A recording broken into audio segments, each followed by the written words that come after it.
Welcome to the deep dive. Today we're focusing on a case that really shook things up, challenging basic ideas about school safety, who's responsible, and even the legal boundaries in childhood. We're talking about the tragic shooting of first-grade teacher Abby Zwerner. It's truly a shocking core event. The fact that on January 6, 2023, a 6-year-old student intentionally shot his teacher. That happened at Richneck Elementary School in Newport News, Virginia. It just makes this incident stand out. Absolutely. And our sources really let us analyze not just the shooting itself, but the profound systemic failures that allowed something so unprecedented to actually occur. And when you look at the context, it gets even more jarring, doesn't it? It really does. Statistically, this is just way off the charts. It was the first U.S. school shooting of 2023. Sure, but zoom out a bit. Yeah. Since 1970, there have only been six total U.S. school shootings carried out by someone under 10 years old. 16 since 1970. That's incredibly rare. Exactly. So the age of the shooter immediately forced these really difficult questions about where the real accountability needed to fall. That's right. And our sources provide, well, almost a forensic look at the background, the truly astonishing timeline of warnings that were just ignored, systematically ignored. And the legal fallout afterward. Oh, yeah. A multi-layered legal reckoning. It didn't just target the adult who owned the gun, but also the school officials who, failed to act on those warnings. So our mission for you today, listening in, is really to unpack that whole sequence. We need to go from the student's troubled history right through to the huge civil judgments and even the criminal charges that came later. It's a complex story with a lot of moving parts. Okay, let's start unpacking that history then. The sources begin, logically, with the student himself. This wasn't a kid who just showed up one day and did this out of the blue. Not at all. His school records, based on the sources, paint a picture of a long and, frankly, escalating pattern of really disturbing prior incidents. It wasn't just typical kid stuff. Yeah. And documenting that behavior is crucial, right? Because it establishes that the administration knew, or at least they should have known, about this child's potential for violence. Exactly. It shows awareness, or constructive awareness. The sources confirm this documented history. We're talking cursing at staff, which is serious enough. But then things like trying to whip other students with his belt. Right. That's a level beyond. And it gets worse. There was that incident back in 2021. Yes.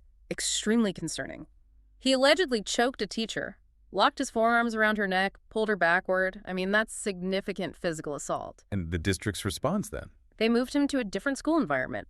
So this indicates high-level administrators were already forced to grapple with his capacity for, severe physical violence against adults. That is a critical piece of context. The district knew this student could seriously harm staff. They absolutely did. And that underlying tension just flared up again right before the shooting, in the week leading up to January 6th. He broke Abby Zwerner's phone, reportedly slammed it and broke it. Yes, just days before. And the immediate consequence for destroying her property. A one-day suspension. One day. One day. And here's the really chilling part.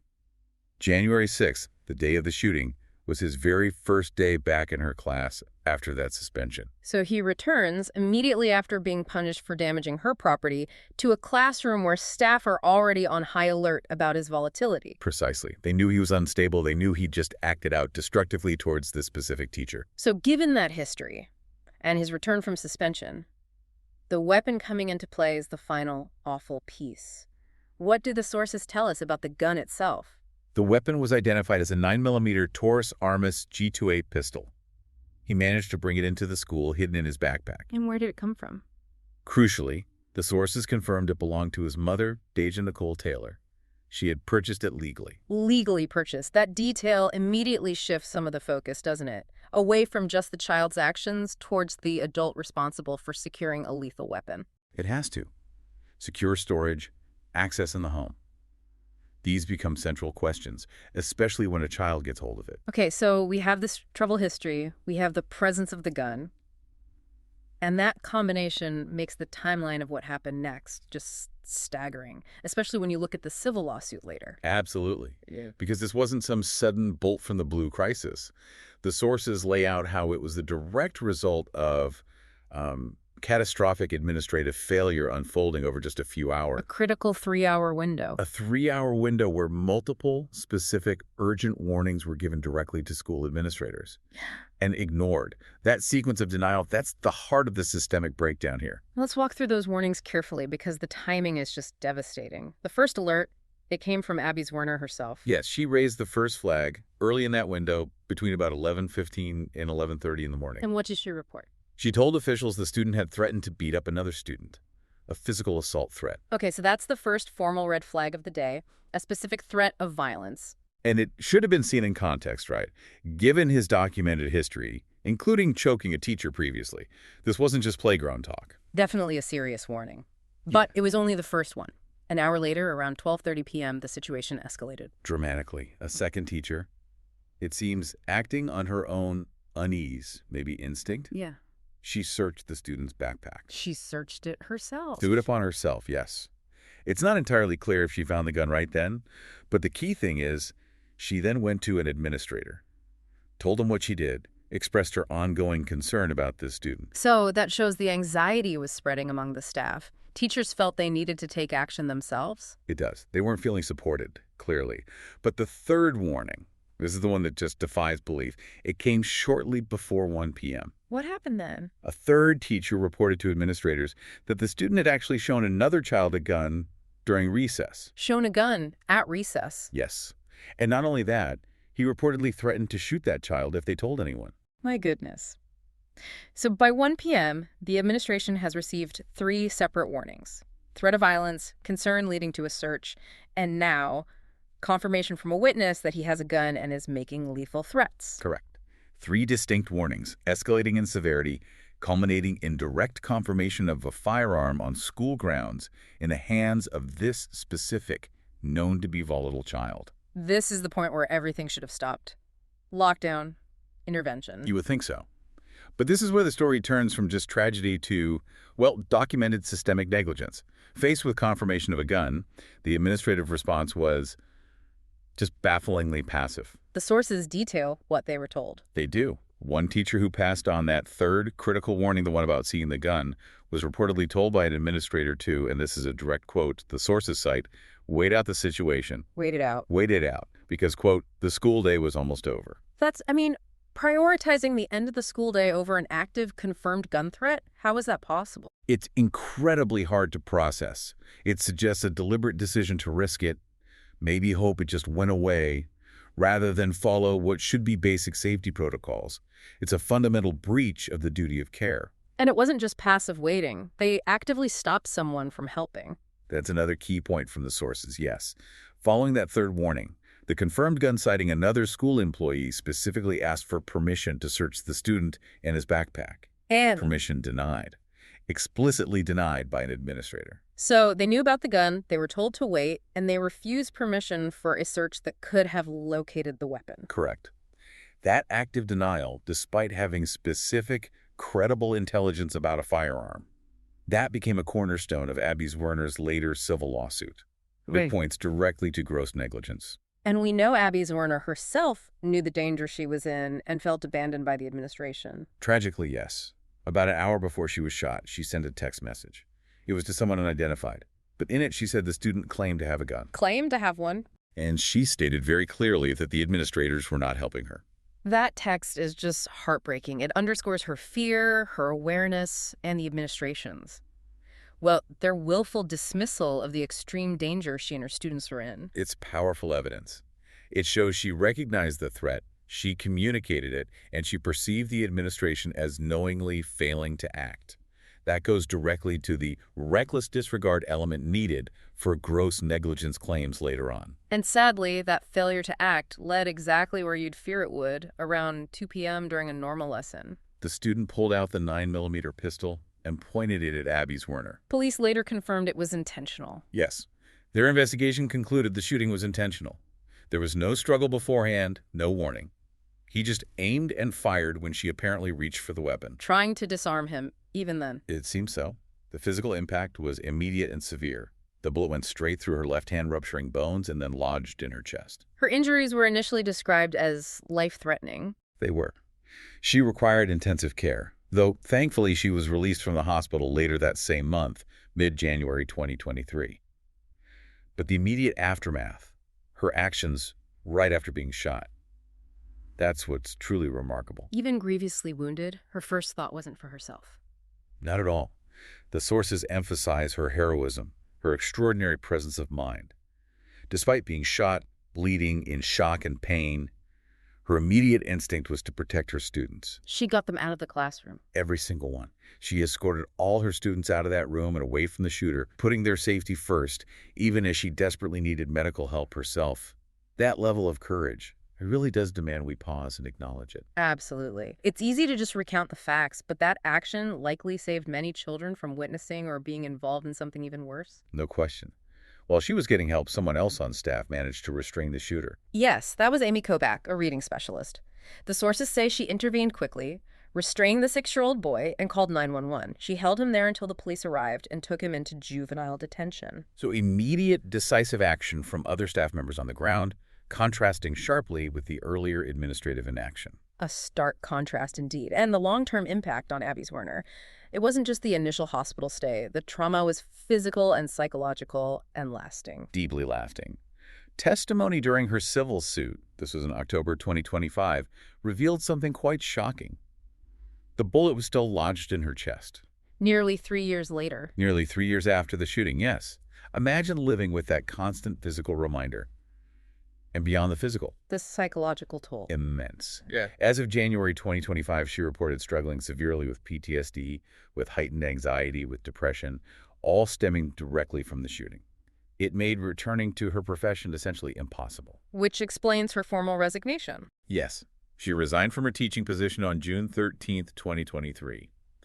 The shooting effectively ended her career at Richneck Elementary. But her fight, the fight for justice and for institutional accountability, was really only just beginning in the legal system. Okay, this brings us to what you called the most complex part. The legal framework. 3 different strands of potential culpability the system had to navigate. That's right. You have the child perpetrator himself, you have the mother who owned the gun, and you have the school administration who ignored those critical warnings.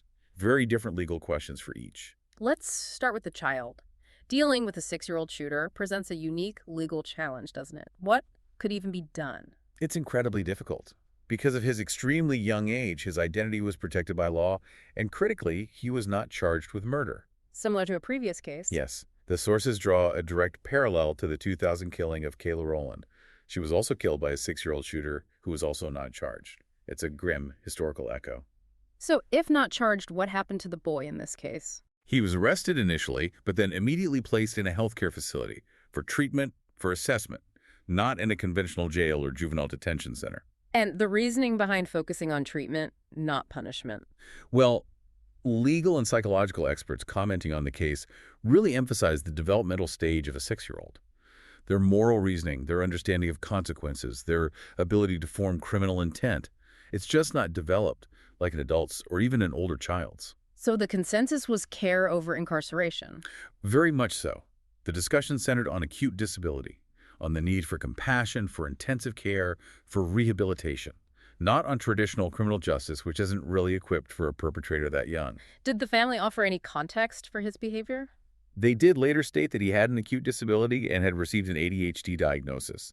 They also claimed he'd started medication and was meeting academic goals before the shooting, although, the documented behavioral history we discussed certainly suggests ongoing serious struggles, regardless of any treatment. Okay, so the child was placed in care. The legal system then turned its attention squarely to the adults involved, starting with the mother, Deja Nicole Taylor. And she faced charges on 2 fronts. Yes, a quite unusual dual prosecution. She faced both federal and state charges. And importantly, the sentences ended up being consecutive, meaning she serves them one after the other. Let's break that down. What were the federal charges related to? The federal case focused on the gun itself, the acquisition and possession. She pleaded guilty to 2 federal counts in November 2023. Which were? First, making a false statement when she bought the gun. This usually involves lying on the background check form, perhaps about drug use or intent. And second, unlawful use of a scheduled drug, specifically marijuana, while also possessing a handgun. That's illegal under federal law. And the sentence for those federal convictions? 21 months in federal prison. Okay. Then the state of Virginia stepped in. Correct. The state focused more on her parental duty of care or the lack thereof, specifically regarding a firearm and her child. So a child neglect charge. Exactly.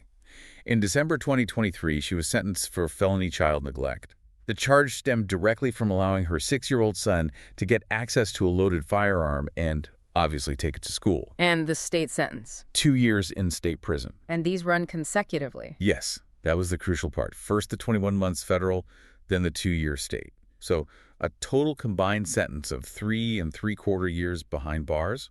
Her release date is currently projected for May 13th, 2026. Does she accept responsibility? The sources do note she made a public statement accepting responsibility for the shooting. All right, so that addresses the gun owner's accountability. The third legal front, maybe the most complex in some ways, was the push for institutional accountability, led by Abby Zwerner herself. She filed that major civil lawsuit. A huge lawsuit seeking $40 million in damages. It named the Newport News School Board and several former officials, arguing directly that their multiple failures to act on those specific warnings constituted gross negligence. And the school district's first move was to try and shut it down entirely. Immediately, they tried to get the case dismissed, arguing it fell under the Virginia Workers' Compensation Act, the WCA. Explain that for us. What does workers' comp usually cover, and why did they think it applied here? Okay, so workers' comp is basically a no-fault system for job-related injuries.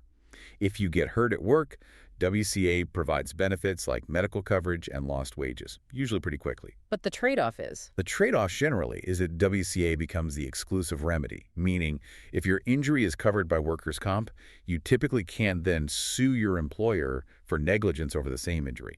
You take the WCA benefits instead. So the school district argued being shot by a student was a workplace injury covered by WCA. That was their argument. They claimed her injuries, however horrific, arose out of her employment as a teacher, and therefore her only recourse was through the WCA system, which she had, in fact, rejected. But Zwerner's team fought back on that. Vigorously. Their argument was that this wasn't just a typical workplace risk, like slipping on a wet floor. This was the direct result of administrators intentionally disregarding specific, known, life-threatening danger. They argue this amounted to gross negligence, which can sometimes pierce the WCA's exclusive remedy shield. Essentially saying the administration's actions or inactions took it beyond a normal workplace accident. Exactly. They argue the administrator's choice not to act, despite knowing about the gun, made the injury fundamentally different. And the court ultimately agreed with Zwerner. The court sided with her. Yes, the judge ruled that being intentionally shot under these circumstances, particularly after the ignored warnings, fell outside the scope of the WCA. The motion to dismiss was denied. That must have been a massive victory for her case to even proceed. Absolutely crucial. It allowed the negligence lawsuit to move forward against the individuals and the board. But there was another legal hurdle: sovereign immunity. Right, the protection for government entities. How did that play out? Well, sovereign immunity generally shields government bodies, like school boards, and often their employees acting in their official capacity, from lawsuits, unless the state explicitly allows it. So the school board itself got out. Yes. As the case progressed, the Newport News School Board and 2 of the 3 originally named former school officials were dismissed from the lawsuit based on this immunity principle. But one administrator remained, Ebony Parker, the assistant principal. How did Zwerner keep the suit alive against her specifically? This involved a key legal distinction: the difference between discretionary duties and ministerial duties for a public official. Okay, what's the difference? Discretionary duties involve using judgment, making policy choices, things generally protected by immunity. Ministerial duties, however, are tasks that are mandatory, required by law or established policy, involving little to no judgment, like processing a form correctly, or crucially here, Responding to an immediate safety threat according to protocol. exactly. Zwerner's lawyers argued that ignoring repeated, specific warnings about a firearm wasn't a judgment call. It was a failure to perform a mandatory ministerial duty to ensure student and staff safety based on established protocols. They argued Parker had a duty to act and failed. And that argument worked to keep Parker in the lawsuit. It did. It allowed the case against Parker, as the administrator who allegedly received warnings and denied the search permission, to proceed to trial as the sole remaining defendant from the administration. So the civil trial finally happened, starting in October 2025, and the outcome was clear. Extremely clear. On November 6, 2025, the Virginia jury returned a verdict strongly in favor of Abby Zwerner. They awarded her $10 million in damages against former assistant principal Ebony Parker. $10 million, and the jury specifically found. They specifically found that Parker had ignored those repeated, definitive warnings that this 6-year-old student had a gun. It was a direct affirmation of the gross negligence claim. A huge civil judgment, but the legal consequences for Parker didn't even end there, did they? There was a criminal case, too. That's right. The evidence presented, and likely the public pressure, was significant enough that a grand jury took action. In April 2024, even before the civil trial concluded, Ebony Parker was indicted on criminal charges. Criminal charges? For what exactly? 8 counts of felony child neglect. Yeah. The indictment alleged that her actions, specifically ignoring the threats and failing to take protective measures, endangered the students under her care, constituting criminal negligence. 8 felony counts. When was her criminal trial scheduled? It was set to begin in mid-November 2025, literally just days or weeks after the $10 million civil verdict came down against her. Wow. So she faced both massive civil liability and serious federal criminal charges for her role in ignoring the warnings. That's a profound level of accountability being pursued. It really underscores the perceived severity of the administrative failure in this case. The system pursued accountability on multiple fronts. So the legal framework ultimately held the gun owner and the administrator accountable. What about the institution itself? What immediate changes happened at Richneck Elementary and within the district leadership? The fallout at the leadership level was swift and decisive. The principal, Brianna Foster Newton, left her position. Assistant Principal Ebony Parker, as we know, resigned even before the school reopened. And the superintendent? The superintendent, George Parker III, was voted out by the school board. His removal was effective February 1st, less than a month after the shooting. That kind of rapid, top-level house cleaning really signals the district acknowledging, implicitly at least, the massive systemic failures that happened on their watch. And when the school physically reopened at the end of January 2023, what changed on the ground? What new safety measures were put in place? They implemented several significant changes aimed directly at preventing a recurrence. 2 permanent school security officers were assigned to Richneck. Metal detectors. Yes. 2 metal detectors were installed for screening. They also added new doors to control access within the building, closing off previously open areas. And, maybe most visibly, Clear backpacks. mandatory clear backpacks for all students. It's a package of measures suggesting they realized random screening wasn't enough, especially when specific real-time intelligence from staff, like in Zwerner's case, had been tragically disregarded. So if we pull the lens back now, what did this whole horrific event mean for the bigger picture? The national conversation about school safety, gun violence. How did leaders and experts react? Well, just as the Newport News mayor, Philip Jones, predicted, it immediately became a national talking point. He called it a red flag for our country. And the reactions really fell along familiar lines regarding prevention strategies. Different groups focusing on different solutions. Exactly. You had Randy Weingarten, the president of the American Federation of Teachers, making a strong call for government action specifically focused on keeping guns out of schools entirely. And gun violence prevention groups. They also weighed in. The Giffords Law Center, for instance, specifically criticized Virginia at the time for lacking laws that require secure storage of firearms in homes. That was obviously highly relevant here, given how the child got the gun. And on the other side of the debate, Virginia's governor at the time, Glenn Youngkin, took a different tack. While acknowledging the tragedy, he stated his view that Virginia already possessed some of the toughest gun laws. His focus was more on needing harsher criminal sentencing generally and boosting mental health care resources to address underlying causes of violence. So the incident kind of forced everyone to confront multiple issues at once. It really did. Because the shooter was so young, you couldn't just focus on one thing. It inevitably brought up gun access, parental responsibility, the state of mental and behavioral health services for children, and maybe most pointedly in this specific case, the failures of administrative preparedness and institutional response to known threats. And it's chilling to remember this wasn't entirely without precedent, even if extremely rare. We mentioned the Kayla Rowland case from 2000. Right, committed by another 6-year-old. It shows this specific vulnerability, however uncommon, isn't entirely new. And disturbingly, the issue didn't even stop with the Zwerner shooting in that area, did it? No. The sources point out that just over a month later, on February 16, 2023, there was another incident in Virginia where a different 6-year-old brought a gun to school. Resulting in charges for the parent again. Yes, that child's mother was charged with contributing to the delinquency of a minor and allowing access to a loaded firearm.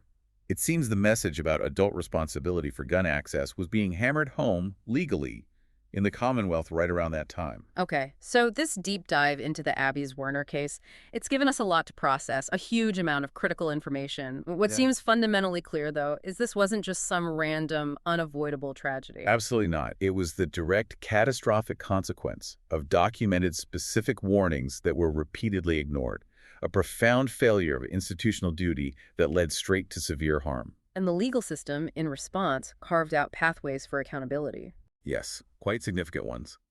We saw the dual criminal sentences for the mother, Dejair Taylor, as the gun owner. We saw the crucial legal victory overcoming the workers' comp defense, and ultimately the $10 million civil verdict against the administrator, Ebony Parker, plus the criminal charges she faced. It established clear lines of accountability for both individual negligence and institutional failure. And for you listening, this whole deep dive really throws those institutional friction points into sharp relief.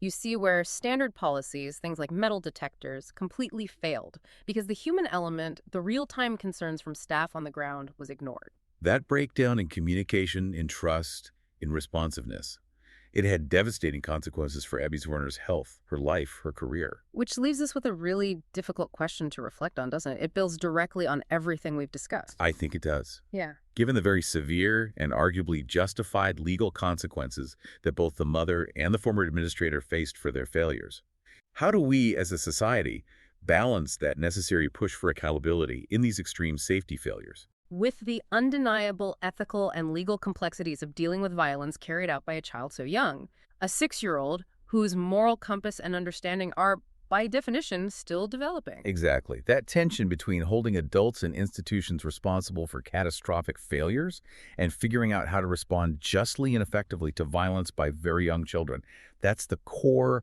unresolved challenge this case forces us all to confront.